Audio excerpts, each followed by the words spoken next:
What's profit? And why is it so important to everyone, not just business owners and entrepreneurs? Here's a simple quiz. When you spend $100 on a new pair of shoes, does the shop owner get to keep that $100? The answer, of course, is no. The shop owner has to pay all of his business costs, employee salaries, inventory, rent, supplies, taxes, and a dozen other expenses. His profit is what's left over. It's his payment for the time and money he spent and the risks that he's taken to keep his business going. Thank goodness for profits. Profits motivate people to work hard for themselves and make life better for others. Take the example of Bill Gates. How did he become so wealthy? The answer is that he came up with something that millions of people so wanted and needed that they reached into their pockets to pay for it. His Windows operating system, Word software, and other Microsoft products.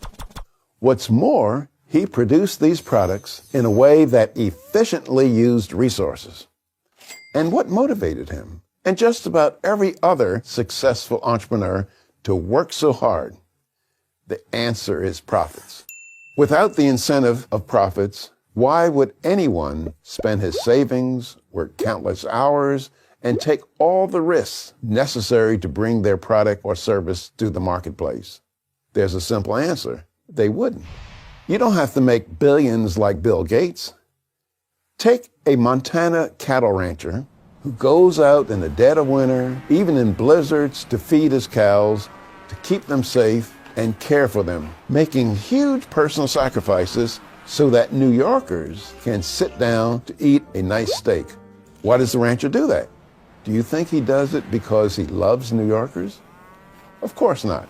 The rancher tends to his cattle because he wants more for himself and his family. He wants profits.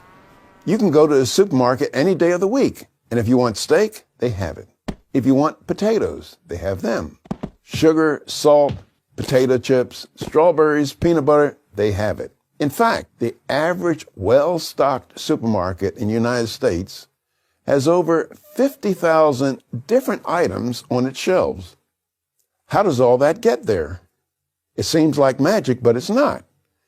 Every one of those items is on the shelves thanks to one thing: profit. The same holds true for the device you're watching this video course on, whether it's a TV, a desktop or laptop computer, a smartphone, or a tablet, and for every component in those devices. They all exist as millions of other products we treasure and depend upon exist because of the profit motive. No profit, and it all goes away. Here's another reason the profit motive is so important. Ask yourself this question. Which establishments do you tend to be most dissatisfied with? The answer is likely to be government agencies. Why? Because they don't operate for profit. So no one is rewarded for good work, and almost no one is ever punished for inferior work. And which establishments are you most satisfied with? The answer is likely to be the ones that operate on a for-profit basis. If I'm unhappy with, say, a department store like Macy's or Bloomingdale's because it's not providing me with the goods or services that I want, I can, in essence, fire that store by taking my business elsewhere. But consider a government agency like Department of Motor Vehicles or public schools. If I'm frustrated with their performance, I can't fire them because I don't have many alternatives. Business owners must please their customers or risk failure and bankruptcy. Government agencies risk nothing and therefore have to please no one. Am I saying we don't need government? That everything should be on a for-profit basis? Of course not. But what I am saying is that we should want as little government as possible. That's exactly what the founding fathers of our nation believed.